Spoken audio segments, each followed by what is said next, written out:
எங்கள் வீட்டு தங்க ஊசிகள். இரவின் அமைதியை கிழித்து தும்சம் பண்ணி கொண்டிருந்த திரு நாய்களை ஊளையிட சத்தம் கேட்டு ஏற்கனவே பயந்து கொண்டிருந்த ஜெயந்திக்கு வயிற்றை பிசைந்து தொண்டை வறண்டது. கடிகார முள் சத்தம் வேற டிக் டிக் என்று இதய துடிப்போடு சேர்த்து அதிவேகமாக நகவர் போல் உணர்ந்தவள். காத்தால ஸ்பெஷல் கிளாஸ் இருக்குன்னு சொல்லிட்டு சீக்கிரமாக கிளம்பி காலேஜ் போன அபிலாஷ் பாதி ராத்திரி ஆகியும் இன்னும் வீடு வந்து சேரலை.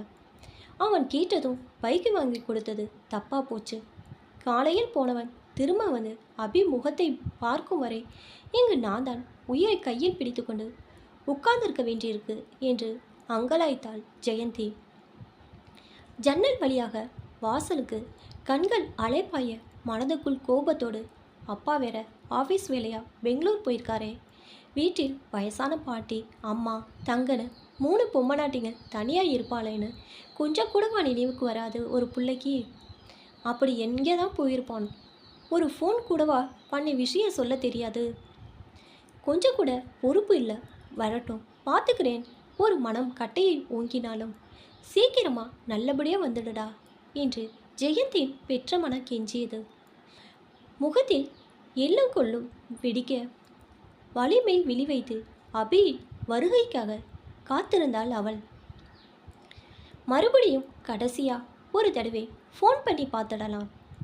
நம்பரை தட்டி கைபேசி காதில் வைத்ததும் நீங்கள் அழைத்த வாடிக்கையாளர் தற்சமயம் தொடர்பு எல்லைக்கு அப்பால் உள்ளதால் என்று மீண்டும் குஞ்சியது குரல். எரிச்சலோடு ஃபோனை அணைத்தவள். அபிக்கு ஏதோ ஆகாம பத்திரமா வீடு வந்து சேரணுமே பயந்த மனசுக்கு என்ன வேணுமோ கற்பனைகள் வந்து எட்டி பார்த்து விட்டு போனது. ஆள் அரவர் மற்ற சப்தமே இல்லாத இரவு இதயத்தை நடுங்க வைத்தது. நன்றாக தெரிந்த ஸ்லோகங்களை கூட இந்த நேரத்தில் மறந்து போனது. சீக்கிரம் வந்துடு சீக்கிரம் வந்துடு என்று மனம் மந்திரமாக ஜெபித்தது. ஹாலில் வெளிச்சத்தை பார்த்ததும் அறையின் உள்ளிருந்து மாமியா பர்வதத்தின் குரல் ஈனமாக கேட்டது. ஜெயந்தி ஜெயந்தி அபி வந்தாச்சோ? நீ இன்னும் என்ன பண்ணுற தூங்காம என்று தனது சந்தேகத்தை கேள்வியால் படுக்கையில் இருந்தபடியே அடுக்கி கொண்டிருந்தாள். அபி அப்போவே வந்தாச்சு. சற்றென்னு ஒரு பொய்யை சொல்ல இப்போதைக்கு ஒரு பொய்யை சொல்லி சமாளிச்சாச்சு. இப்போ இந்த நடுராத்திரியில் இன்னும் அபி வரலன்னு சொன்னால் அவ்வளோதான். மிச்சம் இருக்கும் நேரம் மொத்தம் வீணாகும். லபோ திபோன்னு புலம்பி தீர்ப்பாள். அதுக்கு ஒரு பொய் போதும் வாயை அடக்க. இதுக்கு முன்னால் பட்ட அனுபவம் பொய் சொல்லவும் கற்றுத்தந்தது ஜெயந்திக்கு. இனி 9 பொய்யை தேடி பிடிக்கணும். இவனால் நீக்கு என் தங்க மகனால என்றாலும் அழுத்து கொண்டான். கொஞ்சி வளர்த்தது தப்பா போச்சோ? பின்ன இல்லையா? அவன் ஜெயந்தியின் தங்க மகன்தான். வரம் இருந்து தவம் இருந்து விரதம் இருந்து எல்லா தெய்வங்களையும் வேண்டி பெற்ற சீம புத்திரன் இவன். கஷ்டப்பட்டு பெற்றதால் அந்த அருமை தெரிந்து வளர்க்கிறாள். குழந்தைகளுக்கு ஏதாவது என்றால் இருவரும் துடித்து போவார்கள். ஆனால் இப்போ குழந்தைகள் 2 பேருமே வளர்ந்து விட்டார்கள். இன்றும் இவர்களால் கண்டிக்க முடியவில்லை. ஏன்னா அவனுக்கு இவ்வளோ பணம் தரேன் முடியாதுன்னு சொல்லக்கூடாதா? அல்லது கேட்டதில் பாதி தந்தால் ஆகாதா என்று கேட்டால் வாசுதேவன் சொல்வார், பொடி பைத்தியம், நானெல்லாம் ரொம்ப கஷ்டப்பட்டு 10 காசு கையில் இல்லாமல் காலேஜ் போயிட்டு வந்தேனாக்கும். நேக்கு தான் தெரியும் அந்த கொடுமை. பூரா தத்திரம் தாண்ட மாட்டோம். அன்னைக்கு நான் பிறந்த குடும்பத்தில் கஷ்ட ஜீவனம். இப்போ நாம் அப்படியா? ஏதோ பகவான் புண்ணியத்தில் சேமமாக இருக்கோம். நாம் நம்ம குழந்தைகளுக்கு அதே நிலையை எதுக்கு தரணுங்கிற? இவாளாவது நம்ம வயிற்றில் பிறந்ததுக்கு சௌக்கியமாக இருக்கட்டும், பணத்துக்கு கஷ்டப்படாமல். இன்ஃபேக்ட் நீயே நினச்சி பாரேன், இவ பிறந்ததுக்கு பிறகு தானே நம்ம நிலைமையில் இப்படி உயர்ந்து வந்தோம். நான் யாருக்காக உழைக்கிறேன்? கண் முன்னாடி நீங்கள் எல்லாரும் சந்தோஷமாக இருக்கணும். அதை பார்த்து நானும் சந்தோஷமாக இருக்கணும். இது போதுடி ஜெயந்தி என்று சொல்லிவிடுவார்.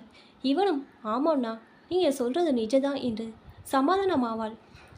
நான் ஏன் இப்படி ஊழையிடுறது?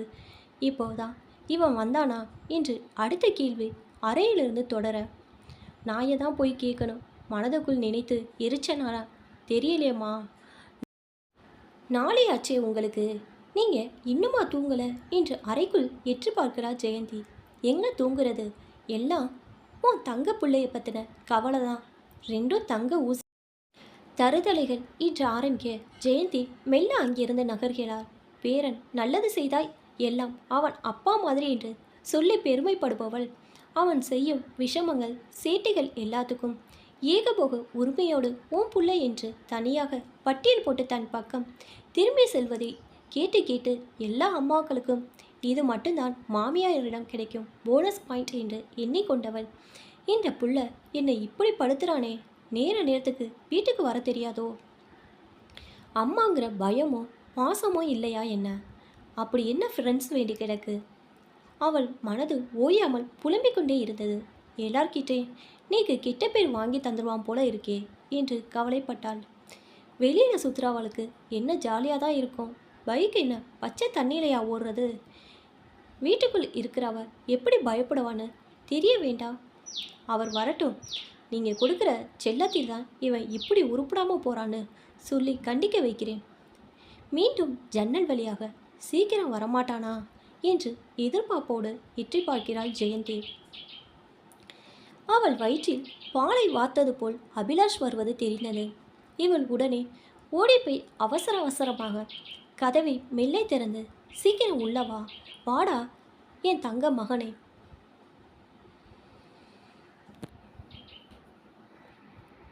பாட்டி முழிச்சுன்னு தான் இருக்கிறா என்று சைகையை காமிக்க, திருட்டு போன மாதிரி உள்ளே வரும் மகனை சத்தமாக திட்ட முடியாமல் ஜெயந்தியை பாட்டியிட சொன்ன போய் தடுக்க, அதே போய் அவனை காப்பாற்றி கொண்டிருந்தது. கதவை சத்தம் வராமல் மெல்ல தாளிட்டவள், ஏண்டா இத்தனை லேட்டா திருட மாதிரி வர என்று ரகசியமாக கேட்க, அதை தனக்கு சாதமாக எடுத்துக்கொண்ட அபிலாஷும், மம்மி காத்தால சொல்கிறேன் என்னாச்சுன்னு என்று செய்கை காமித்துவிட்டு அவனது அறைக்குள் நுழைந்து கதவை சாத்தி கொண்டான்.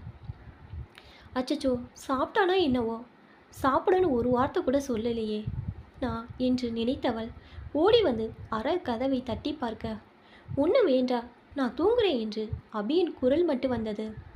நன்னா காயட்டும், காத்தால பார்த்துக்கலாம், எல்லாம் வெளியில் கொட்டிட்டு தான் வந்திருக்கோம். கோபத்தோடு லைட்டை அணைத்து விட்டு இவளும் போய் அக்கடான் படுக்கையில் விழும்போது மணி 2 எட்டி பிடித்திருந்தது. எங்கிருந்தோ ஒரு நிம்மதி. நல்ல வேலையா பத்திரமா அபி வந்து சேர்ந்தான் என்று அணைக்க பெருமூச்சோடு உறங்கி போனாள் ஜெயந்தி. கௌசல்யா, சுப்ரஜா, ராமா, பூர்வா, சந்தியா, உதிஷ்டர் சுப்ரபாதமாய் எம்எஸ்ஸின் குரல் ஒலித்து கொண்டிருந்தது. வீடெங்கும் பீஃபரி காஃபி கொட்டையே டிகாஷன் மனம் ஜெயந்தியின் சுறுசுறு என்று இயங்க வைத்த தலையில் ஈரத்துண்டோடு அங்கு இங்கும் நடந்து காலை வேளைகளில் மும்மரமாக அவள் வாய் மற்றும் எம்எஸோடு கூடவே பாடிக்கொண்டிருந்தது. திடீரென்று வந்த மின்வெற்றை அத்தனையும் அனைத்து நிசப்தத்தை வாரி எரித்தது.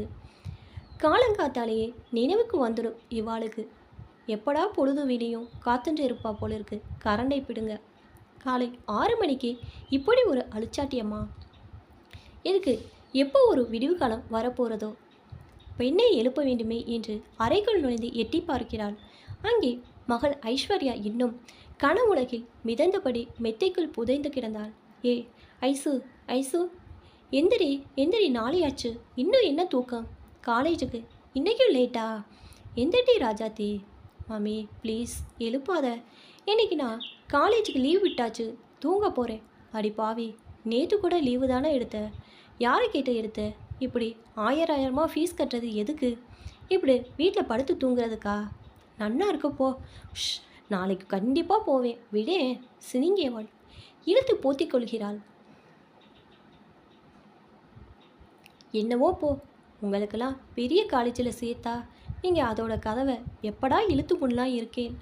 இன்னைக்கு போயிட்டு நாளைக்கு அப்பா வந்ததும் வேணா நீ லீவு எடுத்துக்கா, சொன்னா கேளு, எந்திரு. ஜெயந்தி கெஞ்சி கொண்டிருந்தாள் மகளிடம். மம்மி ப்ளீஸ் மம்மி, தூக்கமாக வருது, கொஞ்ச நேரம் தூங்க விடே, பாதி கனவுலே என்னை நீ எழுப்பிட்ட, ரொம்ப தூக்கம் வருது மம்மி ப்ளீஸ் என்றவள் போர்வையால் முகத்தை மூடிக்கொள்கிறாள். ஏன் வராது தூக்கம், ராத்திரி 11 மணி வரைக்கும் செல்ஃபோனை வச்சு நோண்டிட்டு இருந்தா காத்தால தூக்கம்தான் வரும். அப்படி என்னதான் இருக்கோ உனக்கும் உன் அண்ணனுக்கும் அதுக்குள்ள. ஐஸ்வர்யா ஏதோ நினைவு வந்தவளாக அருகில் இந்த செல்ஃபோனை எடுத்து ஆன் செய்யவும், இப்போ தானே சொல்லிட்டு இருக்கேன், அதுக்குள்ளே அதை எடுத்து அதுக்குள்ளே என்னத்தை பார்க்குற,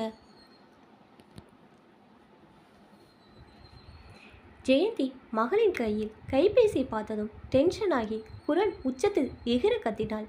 மம்மி, ஏன் இப்படி கத்துற? பின்ன செல்ஃபோனை சுவாமி அறையில் வச்சு பூஜை புடவை வாங்கியிருக்கேன்.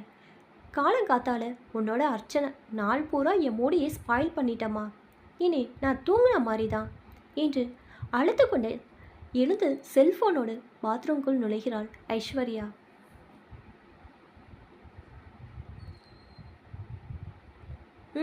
இது தேராது. தனக்கா தெரியாது, நான் சொன்னா உனக்கு ஒன்றும் தெரியாதுன்னு சொல்லும் அதிக ப்ரெஸ்ஸிங். இதுகிட்ட நான் வாயை கொடுத்து வாங்கி கட்டிக்கணும். எல்லாம் மெத்த பிடிச்ச மேதாவிகள். அடுப்பில் தோசைகளை போட்டுட்டு இங்கே வந்து நிற்கிறேன் பாரு. என்ன சொல்லணும்? தனக்கு தானே பேசிக்கொண்டே அடுத்த அறைக்குள் நுழைகிறாள் ஜெயந்தி. அபிலாஷ், அபிகண்ணா, நீயாவது எழுந்துடா, காலேஜுக்கு போடா. என்ன மம்மி நீ? நான் லேட்டாக தானே வந்தேன், தூங்க விடே. மணி 7 போகிறதுடா, காலேஜ் இருக்குடா. கண்ணா எழுந்துருடா. மம்மி, நான் இன்னைக்கு காலேஜ் போகலை, நேக்கு முடியலை. காலங்காத்தாலே டென்ஷன் பண்ணாத, இன்னும் தூங்கணும் சொன்னவன் தலையின் அடியிலிருந்து கைபேசியை எடுத்து பார்க்க ஆரம்பிக்க, அட பாவிகளா, எழுந்ததும் உங்கள் 2 பேத்துக்கும் செல்ஃபோன் தரிசனம் தானா? அடுத்த மாதம் பில்லு கட்ட மாட்டேன், நீருள்ள மட்டும்தான் மீன் துள்ளுமா? கனெக்ஷன் கட்டானால் அப்போ புரியும். ராத்திரி வந்தது லேட்டு, அதுக்கே எனக்கு இன்னும் நீ காரணம் சொல்லலை. இரு அப்பா வரட்டும், உன் காதை முறுக்க. மம்மி நிறுத்தேன், அப்பா வந்ததான் பார்த்துக்கலாம், என்னை இப்போ தொல்லை பண்ணாத, தூங்கணும் என்று சொன்னவன் போர்வையை இழுத்து முகத்தோடு மூடிக்கொண்டு திரும்பி படுக்கிறான். இனிமேல் இங்கே நிற்பது வேஸ்ட் நினைத்தவள் இப்படி ஒரு நாளை போல காத்தால டென்ஷன் கொடுத்தால் நான் என்னத்துக்கு ஆவேன்? என்னை பற்றி யாருக்கு என்ன கவலை? எனக்கும் செல்ஃபோன் இருக்குது, பேச ஆள் இருக்குது சொல்லிக்கொண்டே சமையலறைக்கு ஓடி தோசையை வார்த்தபடியே கைபேசியில் வாசுதேவனை அழைத்து, என்னண்ணா, உங்கள் 2 தங்க பிள்ளைகளும் காலேஜ் போகலை, இன்னைக்கு முடியலைன்னு சொல்லி லீவ் எடுத்துகிட்டு தூங்குறாள்கள். எனக்கு தெரியாது, எல்லாம் நீங்கள் கொடுக்குற செல்லந்தான். என் பேச்சை என்ன ஒரு மனுஷாவே மதிக்க மாட்டான், அடம் பண்ணுதுங்க. போங்க, நீங்களாச்சு உங்கள் செல்ல பிள்ளையாச்சு. நீ ஏண்டியமா கோச்சுக்கிற? குழந்தைங்க கிட்ட கொஞ்சம் அன்பாக தான் பேசேன். இன்னைக்கு லீவ் எடுத்தால் எடுத்துக்கட்டும், நீ டென்ஷன் ஆகாத, நான் நாளைக்கு வந்துடுவேன். குழந்தைகள் எல்லாரும் அப்படிதாம்மா கண்ணா, அவளை கொஞ்சம் ஜாலியாக தான் இருக்க விடேன். வயசு பசங்க. அப்புறம் நேற்று கூட 2 பேருக்கும் ஐபேட் வாங்கியிருக்கேன், சர்ப்ரைஸ் கிஃப்ட். நீ சொல்லிடாத முந்திரிக்கொட்டை மாதிரி. என்ன நன்னா இருக்கு போங்க. என்னால் உங்கள் 3 பேரையும் மேய்க்க முடியாது போங்க. இப்போ இவாளுக்கு என்ன குறைச்சண்டு? ஐபேடும் கீபேடும்.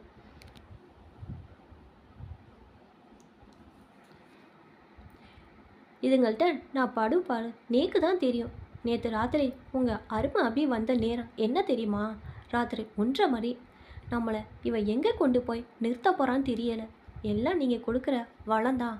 பைக்கை எடுத்துகிட்டு ஊரை சுற்றுறான். அம்மானா 2 பேருக்கும் கிள்ளுக்கீரை, அப்பானா செல்லம். ஏமா செல்லம், நீ இப்படி மனசு கஷ்டப்படுற? வயசுங்க எல்லாம் இப்படி தான் இருக்கும். நாம தான் கொஞ்சம் அட்ஜஸ்ட் பண்ணிக்கணும். 2 பேரும் நன்னா படிக்கிறா தானே, அது போராதவன் நமக்கு. நாளைக்கு காத்தால அங்கே பறந்து வந்துடுவேன். இங்கே சரி பார்க்கலாம், உனக்கும் ஒரு சர்ப்ரைஸ் இருக்குது. உனக்கு இல்லாமலா என்று கொஞ்சம் சிரிக்கை கணவனை திட்ட மனம் இல்லாமல், சரி நீங்கள் ஜாக்கிரதையாக வந்துடுங்க, காத்துட்டு இருப்போம் என்று சொல்லி ஃபோனை வைக்கிறாள். பின்னால் இருந்து பர்வதம், யார் ஃபோனில்? வாசுவா? இப்போ வரானாம். என்ன சொன்னா?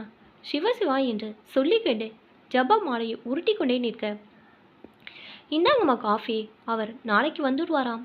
இன்னைக்கு இந்த அபி ஐஸும் காலேஜ் போகலையாம், அதை தான் சொல்லிட்டு இருந்தேன். இப்படி 2 காலேஜுக்கு மட்டம் போட்டுட்டு 10 மணி ஆனால் அந்த டிவியை போட்டு பாடாய் படுத்துமே. இன்னைக்கு வீடு குருஷேத்திரம்தான். ஒரு ரிமோட் கண்ட்ரோலை வச்சுண்டு சண்டை போட்டு வீடையே ரணகலம் பண்ணுங்கள் 2ம். உங்களுக்கு கஷ்டம். வாசுதேவன் ஊரில் இல்லைனோ 2 தலை விரிச்சாடும். 2ஐயும் எப்படியாவது பற்றி விட்டு காலேஜுக்கு என்றவன் என்ன நினைத்தாலோ, குழந்தைகள் இஷ்டம், உன் இஷ்டம், நான் எதுக்கு நடுவில் என்று ஜபமாலை உருட்ட ஆரம்பித்தாள் மனதுக்குள் இன்னைக்கு நல்ல சினிமா வீட்டிலே நேரில் பார்க்கலாம் என்று மனசுக்குள் மகிழ்ச்சி எழுந்தது.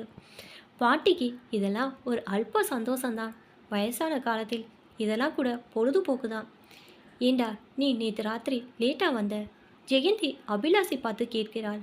அதுவா மம்மி, என் ஃப்ரெண்டு கார்த்தி வீட்டுக்கு போயிருந்தேனா, அங்கே இன்டர்நெட் பார்த்துட்டு இருந்தோம், வர லேட்டு, அவ்வளோதான்.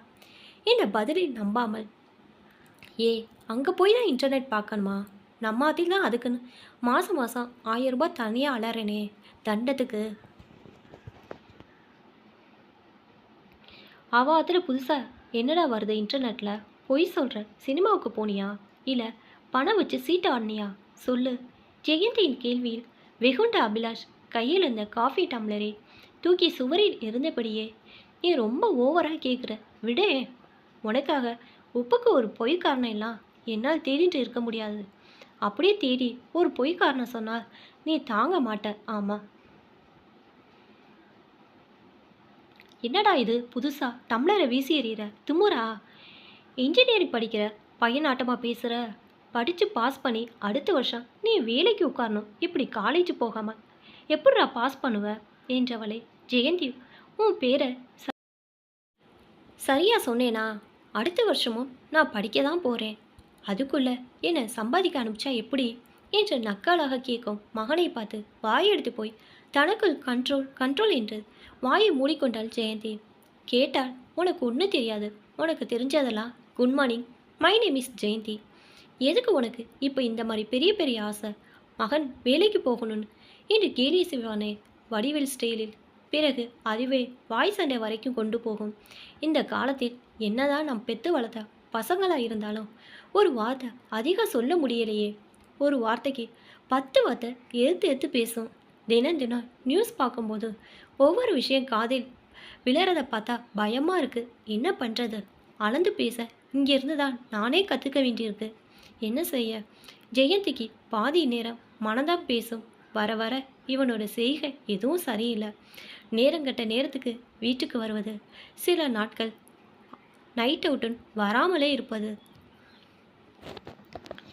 ஏதாவது கேட்டால் ஏகத்தாளமாக பதில் சொல்கிறது, சில நாட்கள் சாப்பிடாமல் படுப்பது, கேள்வி கேட்டால் சரியாக பதில் சொல்லாமல் போவது.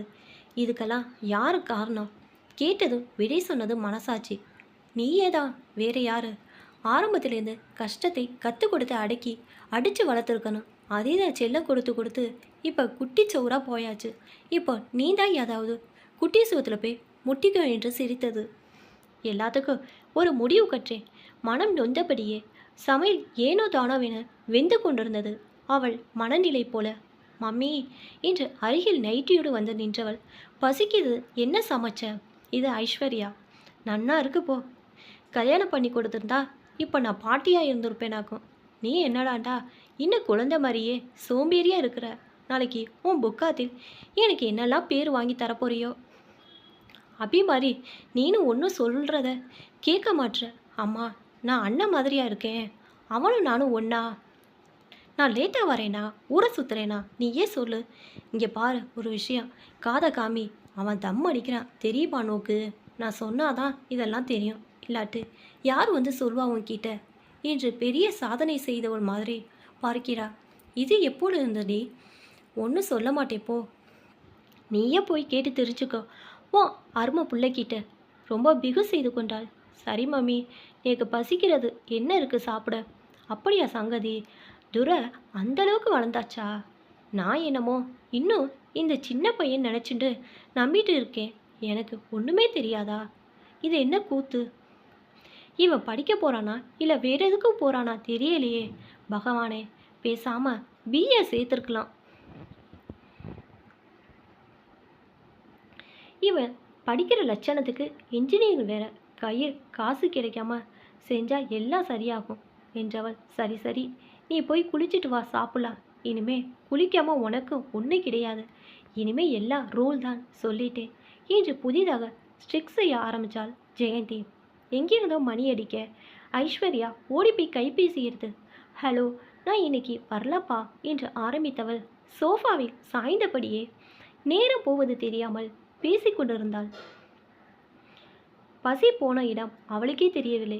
குறுக்கே வந்து நின்ற ஜெயந்தியே, இரு இரு ஒரு நிமிஷம் என்று செய்கை காமித்து பேசிக்கொண்டே இருந்தாள்.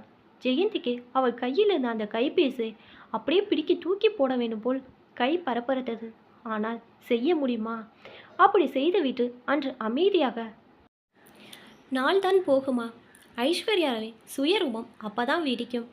மம்மி மம்மி, நாங்கள் 2 நாளில் ஒரு டூர் போகிறோம். அதுக்கு ஒரு 1000 ரூபாய் வேணும், ரெடியாக வச்சுக்கோ. இப்போவே சொல்லிட்டேன். இத்தனை நேரம் ஃபோனில் அதை தான் சொன்னாலா? நீலாம் எங்கேயும் போக வேண்டாம், எங்கே போகணுமோ நாங்களே அழைச்சிட்டு போகிறோம். ஜெயந்தி உறுதியாக சொல்ல, உங்களோட யார் வருவா? நாங்கள் ஃப்ரெண்ட்ஸோட போகிறோம், அதுதான் குஷி. அதுவும் எங்கே தெரியுமா? கொடைக்கானல். நான் கண்டிப்பாக போவேன். இவளும் தீர்மானமாக சொல்லிவிட்டு நகர்ந்தாள். அந்த நாள் நினைத்ததை விட அதிகமான விறுவிறுப்புடன் நகர்ந்தது. பாட்டி பருவதத்திற்கு வெள்ளை பாயாசம் சாப்பிட்ட மாதிரி இருந்தது. ஜெயந்திக்கோ தலைவலி வந்து வாட்டியது. ஒரே ஒரு நாள் வீட்டில் 2 பேரும் வச்சுட்டு இருக்க முடியல. உங்கள் 2 பேருக்கு படிக்க ஒன்றும் இல்லையா? பேசாமல் எங்கேயாவது வெளியில் போயிட்டு வாங்க, வீட்டுக்குள்ளே இருந்து தொல்லை பண்ணாமல் என்று ஒரு வழியாக துரத்தையும் பார்த்தாள்.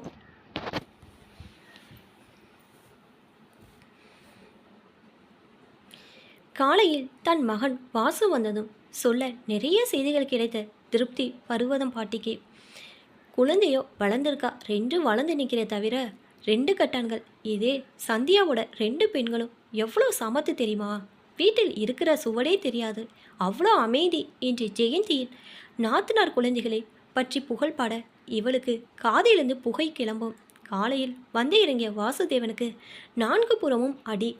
அபியும் ஐஷும் அப்பா வாங்கி வந்த ஐபேடை பார்த்து ஆனந்த தாளவம் ஆடாத குறைதான் வீட்டில். ஜெயந்திக்கு கிடைத்த மைசூர் சில்க் புடவை, அதுவும் மரகத பச்சை வண்ணத்தில் அவளை மயக்கி கொண்டு போனது. பர்வதம் பாட்டிக்கு தன் மகன் வாங்கி வந்த மடகு கைத்தடி மிகவும் பிடித்தது. நன்னா இருக்குடா, என்ன விலை என்று திருப்பி பார்த்து கொண்டிருந்தாள். டாடி நாங்கள் எங்கள் காலேஜில் டூரு போகிறோம், நாளைக்கு 1000 ரூபாய் வேணும். அம்மா டூர் அனுப்ப மாட்டேங்கிறாங்க டாடி. இது ஐஸ்வர்யா கூப்பாடு. டூர் தானே, போயிட்டு வா, என்ஜாய் என்று சொன்னதும் டாடினா டாடி தான் என்று ஜெயந்தியை பார்த்து ஒரு லுக்கு விட, அதில் நீயே இருக்கிறிய மம்மி டம்மி என்று தகவல் வந்தது. அடுத்து அவள் ஐயா என்று சந்தோஷமாக டூருக்கு போக வேண்டி தயாராக எடுத்து வைத்துக்கொள்ள தன் அறைக்குள் ஓடினாள். குளித்துவிட்டு வெளியே வந்த அபிலாஷின் வெறுங்கலத்தை பார்த்த ஜெயந்திக்கு திக்கென்றது. டே அபி, நில்லுவோம், மைனர் செயின் எங்கே காணோம்? அச்சச்சோ, எங்கடா உன் பூநூல்? அதிர்ச்சியோட கேட்க, கொஞ்சம் சும்மா இருக்கியா? செயின் எங்கேயோ விழுந்துட்டு 2 நாளாக நானும் தேடுறேன், காணோம். பூநூல் நான் தான் வேண்டான்னு கழட்டி வச்சுட்டேன், அதுக்கு என்ன இப்போ என்று அசால்ட்டாக சொல்லிவிட்டு அறைக்குள் நுழைந்து கதவை சாத்தி கொள்கிறார்.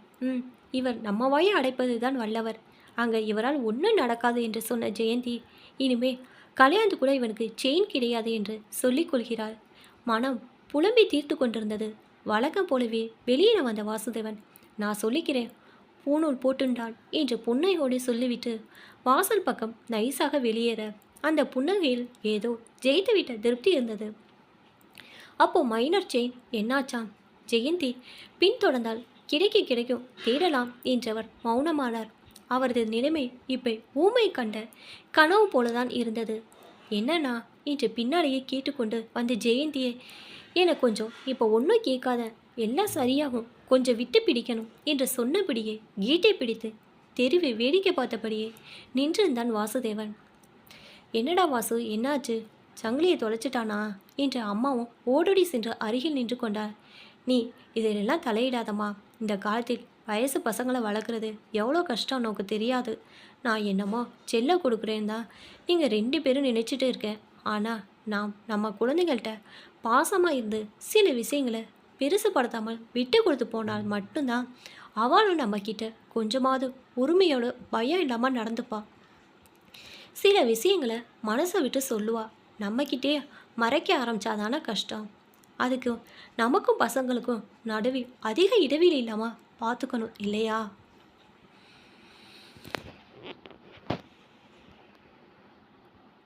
இப்போதெல்லாம் வீட்டில் பெரிய பெரிய பிரச்சனை எல்லாம் யாரால் வருதுங்க? எல்லாம் வயசு பசங்க இருக்க வீட்டில் தான். பல வீடுகளில் இதுவே பெரிய தலைவலியாக இருக்குது, அது தெரியுமா நோக்கு? அதான் சொல்கிறேன், நீ இதில் தலையிடாமல் விலகி இருந்து வேடிக்கை பார், சரியா என்றார்.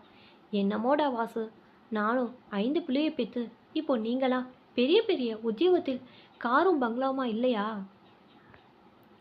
நான் ஒரு நாளாவது இந்த மாதிரி எதுக்காவது கவலைப்பட்டிருப்பேனா? அதான் நேக்கு இந்த வயசுல சர்க்கரையோ ரத்த கொதிப்போ கிடையாது. ஆனால் பாரேன், இப்போவே ஜெயந்திக்கு சுகர் வந்துட்டு. எல்லாம் இந்த குழந்தைகளால தான். நீந்தான் விட்டு பிடிக்கணும், தொட்டு பிடிக்கணும், பூச்சி பூச்சின்னு பயந்துட்டு நிற்கிற. அன்னைக்கே முதுகுல 4 வச்சு வளர்த்துருந்தா பசங்க நில்லுண்டா நிற்கும், சொன்னபடி கேட்கும். நானும் அடித்து தான் வளர்த்தேன். இன்னைக்கு என் மேலே பாசமாக இல்லையா என்ன? அதிசய புள்ள உன் புள்ள. தங்க ஊசிங்கிறதுனால கண்ணை குத்திக்கவா முடியும்? அபியும் ஐஷும் தான் நோக்கு தலைவலி. இப்போவே கண்ணில் விரல விட்டு ஆட்டுதுங்க. இன்னும் எத்தனை இருக்குது? நேக்கென்னமோ பயமாக இருக்குடா. நீ இன்னும் கொஞ்சம் கண்டிப்பாகவே இருந்திருக்கலாம். குழந்தைகள் கண்ணில் பார்த்ததை கேட்டதெல்லாம் வாங்கி கொடுத்து காட்டி 2 பேரையும் கெடுத்து வச்சிருக்க. இனி திருந்தாது என்று சொல்லி விட்டு வீட்டுக்குள் நுழைந்து கொண்டாள் பர்வதா அம்மாள். ஜெயந்தி அந்த கார் சாவியேனே, கொஞ்சம் வெளியில் போயிட்டு வரேன் என்று வாசுதேவனை பார்த்து, இப்போ நீங்கள் எங்கேயும் போக வேண்டாம், பேசாமல் உள்ளே வாங்க போகிறோம் என்றாள் ஜெயந்தி. ஐஸ்வர்யா டூருக்கு கிளம்பி சென்று 2 நாட்கள் ஆகிய நிலையில் அன்று நடுராத்திரியில் வாசுதேவன் கைபேசி அலறியது. என்னன்னா, இந்த நடுராத்திரியில் யார் அது எங்களுக்கு ஃபோன் பண்ணுறது? எடுக்கலாமா வேண்டாமா? அந்த ஃபோனை எடு, யாருன்னு பார்ப்போம். ஐஷு வேற வெளியூர் இருக்கா, யாரா இருக்கும் இந்த நேரத்தில்? குழப்பத்தில் ஹலோ என்றதும், சார் உங்கள் மகன் பேர் என்னடா என்று அருகில் கேட்டுவிட்டு, அபிலாஷ் வீட்டில் இருக்கிறானா, கொஞ்சம் பாருங்க. நாங்கள் நைட்டு ரோந்து போலீஸ் பேசுகிறேன். தூக்கி வாரி போட்டு எழுந்து கொண்ட வாசுதேவன், ஏன் சார் என்னாச்சு? அவன் இங்கே தான் வீட்டில் தான் தூங்குறான் என்று திணறபடியே சொல்லிக்கொண்டு அவனது அறைக்கு எழுந்து சென்று கதவை தள்ளி திறந்து விலக்கி போட்டதும் அங்கே அபிக்கு பதிலாக 3 தலையணைகள் மற்றும் போர்வை போர்த்தி கொண்டு இருந்தது. அச்சச்சோ, என்னாச்சு அபிக்கு? நீங்கள் யாரு, எங்கே இருந்து பேசுகிறீங்க? பதட்டம் ஜாஸ்தியாக நிலைமையை உணர்ந்து கொண்ட ஜெயந்தி விரைந்து சென்று வாசகத்தை திறக்க முயல அது வெளியில் இருந்து பூட்டப்பட்டிருந்தது. இவளுக்கு எல்லாம் புரிந்தது. வாசலில் பூர்த்திக விளக்கை போட்டதும் தான் தெரிந்தது. காரையும் காணா, அபியையும் காணா. அட பாவி, சொல்லாமல் கொள்ளாமல் வீட்டையும் பூட்டிவிட்டு எங்கே காரை எடுத்துட்டு தொலைஞ்சா? அவனுக்கு டிரைவரும் தெரியாது, லைசன்ஸும் கிடையாதே. பதட்டத்தில் படப்படத்தாள் ஜெயந்தி. அதற்குள் சட்டையை போட்டு கொண்டு வந்த வாசுதேவன் குசுகுசு என்ற ஜெயந்தி காதில் ஏதோ சொல்ல அவள் அப்படியே வாய் அழுத்தமாக பொத்திக்கொண்டு, இப்போ என்ன பண்ணுறது? ஏதாவது விபத்தில் மாட்டின்டானா? பகவானே, இந்த புள்ளைக்கு ஏன் இப்படி புத்தி போச்சு? பகலே காரை கேட்டால் தரமாட்டாரா டாடி? இப்படி திருட்டுத்தனமாக எடுத்துண்டு இந்த புள்ளைய வச்சுண்டு நான் என்ன செய்வேன்? ஐஸ்வர்யாரோட ஸ்கூட்டரை எடுங்க, உங்கள் அம்மா காதில் விழ போகிறது. சத்தம் போடாமல் வெளியில் வண்டியை எடுங்க. சீக்கிரம். பகவானே, ஒன்றும் ஆகாமல் இருக்கணுமே. ஜெயந்தி சொன்னபடியே ஒரு வழியா அந்த போலீஸ் சொன்ன அந்த தெருமுனைக்கு வந்தாச்சு. அங்கே இவர்கள் காரும் 5 பசங்களும் 2 போலீஸும் ஏதோ பேசிக்கொண்டு நின்று கொண்டிருக்க,